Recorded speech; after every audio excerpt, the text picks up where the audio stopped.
It's become a recent trend where people talk about how they believe going to college or university, whichever way you say it, depending on which part of the world you're from, is a scam. However, myself being an economist by degree and a financial analyst by trade, I believe strictly in looking at things based on numbers and facts. Two very important types of numbers to be precise. Number one, the cost, and number two, the benefits. Yes, you have just clicked onto the video finally analyzing the full picture of this argument.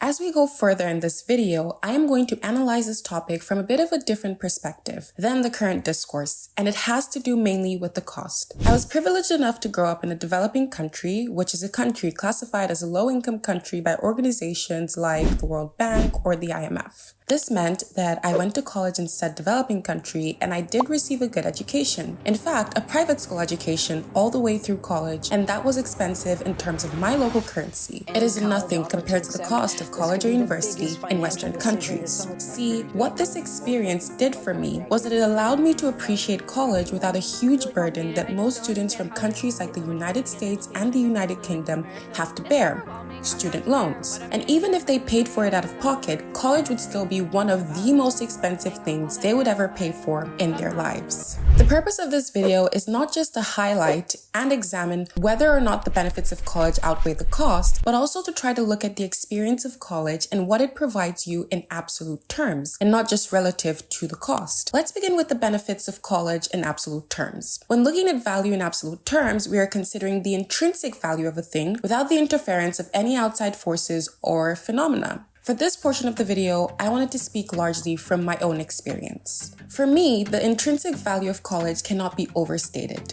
College allowed me to live the life I live now, which I am extremely grateful for, and I know that I would not have been able to live it had I not gone to the university. For me, the education and socialization of college was extremely valuable. It is very important to then caveat this and say that it was the kind of person, or I was the kind of person, who looked deeply into what it was I wanted to do after college and what it would take to get there. College education and degree included. That is, what kind of careers could provide me satisfaction, as well as take care of my basic needs, and even maybe a little extra to be above comfortable.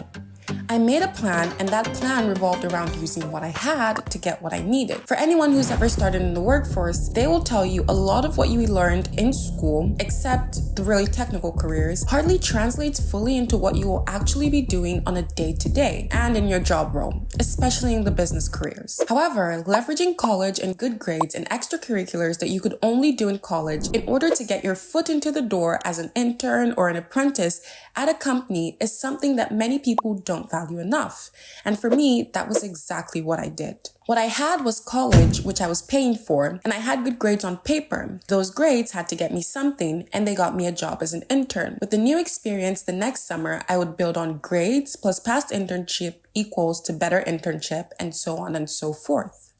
However, the foundation of this was inherently at the beginning: grades in college, and all the extracurriculars that I was able to do at the university. See, I believe the value of college depends on the individual and what they decide to take from the experience of college. I know that my experience is not the experience for a lot of people, and that's because many people don't have the guidance, foresight, or the necessary advice to go into college with a certain plan, and some people do, and things still don't work out. However, what I was trying to get out by sharing my experience is that there's been an overwhelming amount of people expressing their distaste for the outcomes of their lives and careers after college. I have added some positivity. No, kids, the outcome of college isn't all bad. College and the activities of college itself is valuable. However, the question is, how valuable? I have a good job that meets my current goals for a job. And for me, the foundation, as I've said before, for being able to get to where I am now started with access to education, extracurriculars, and socialization in college or university. The question is, what was the price I had to pay for said college education, socialization, the whole 10 yards? In a developing country where I lived, I paid the equivalent of £800 a year. Let's pretend the exchange rate is 1-to-1 and say $800 a year to attend the university. While that is still a steep figure where I come from and where I attended college, to someone in the United States or the United Kingdom, that's not much money at all. So for me, I was lucky enough to attend college, and because of the cost of college being so minimal, in hindsight, compared to the career I have now, I've all but recovered it and turned a proverbial profit. This brings us to the value relative to cost. cost. I was able to reap a return on investment multiple times what I paid for college. The problem then comes when people are paying tens of thousands of dollars every year to attend university as opposed to $800 and cannot reap such a return on investment. So, this brings me to the point where we must draw an objective line in a subjective topic of discussion. What is college worth, and is it currently overpriced? To adequately judge this, we will look at the price of college relative to careers, the traditional 9-to-5 ones specifically, as this video would be a whole PhD thesis, however you say it, if we started to quantify the cost of college versus the benefits of entrepreneurship. Trying to remove the emotional aspects of this and simplify it as much as possible will cast people into buckets with two characteristics: job satisfaction and earnings. Simply put, do you like your job and does it pay the bills? And we will primarily be focusing on the cost of college in the US, given it is one of the most expensive in the world. The cost of college tuition has been steadily increasing over the years. The average annual tuition and fees at public four-year institutions reaching around $10,000 to $12,000 for in-state students and over $25,000 for out-of-state students.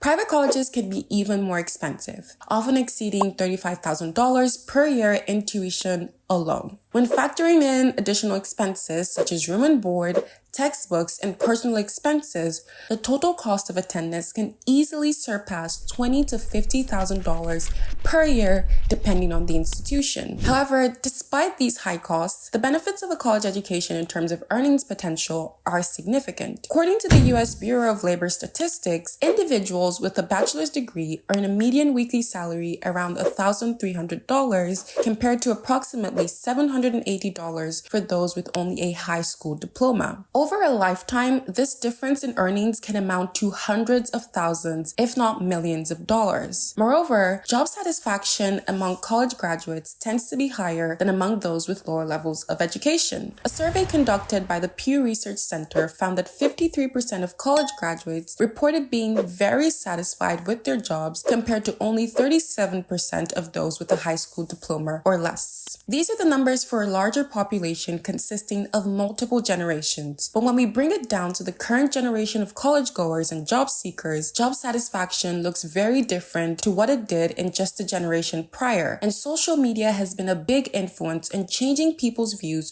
on what a fulfilling life looks like. Additionally, the average individual doesn't have both, at least not in the current generation. The high earners hate what they do, and those with a lower income love what they do and might not be earning enough. And that's not an absolute statement. It just tends to be more so the reality. Maybe not as extreme as hate, but there is a lot of dislike or dissatisfaction, and what is classed as earning enough is subjective. But you get the point. Very few people actually achieve both high earnings and job satisfaction. If we were speaking only in monetary terms, the financial gain over a lifetime from a career based on a college degree can be quite profitable. However, there's a high barrier to entry in these lucrative industries, if only for the fact that the requirements to get any job these days has started to look more and more unattainable. Secondly, we cannot discount the fact that not all degrees are made equal. While individuals can pivot to roles outside their field of study, it's not as likely or easy given a lot of recruiting is biased towards degrees that fit the role. So when we're tasked with making the decision of what to spend thousands of dollars of debt on at 16 to 18 years of age, we're most likely not armed with the information we need to choose something that gets us to our perfect mix of earnings and job satisfaction. Now to touch on a factor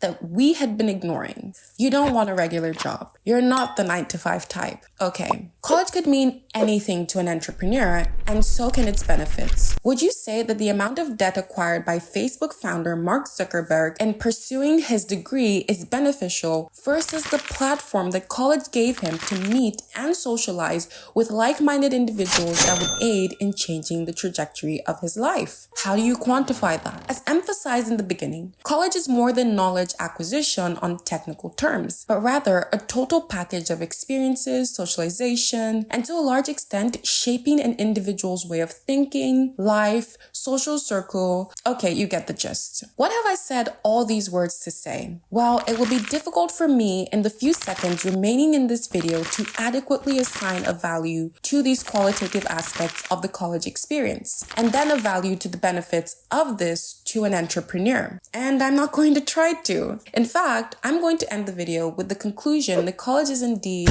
not a scam, but like any product, its value is subjective with the life we dream of in mind. We can then decide if the price is worth it. If I'm aiming for a career in investment banking, then a 30 to 50K degree in finance is a reasonable investment. If I want to be an influencer, I might need to reevaluate based on what degree do I need to get and how much am I willing to pay for it. What is my earnings profile going to look like? What is my job satisfaction going to look like? Again, all very subjective. And on a final note, not that we all have 30 to 50K dollars lying around, but if we have the option to and can afford it, a degree, most especially the right degree, can serve as a great safety net regardless of your intended path in life, and especially if you are not sure of that intended path. Hopefully the ideas presented in this video, while without an overall conclusive statement, help you decide if college is for you or to you a scam. Anyways, that's it for today. Leave an essay of your own in the comments on what you agree with or disagree with. And please remember to like and subscribe as it helps the channel grow. And if maybe you found this thought-provoking, please share it with someone. And until next time.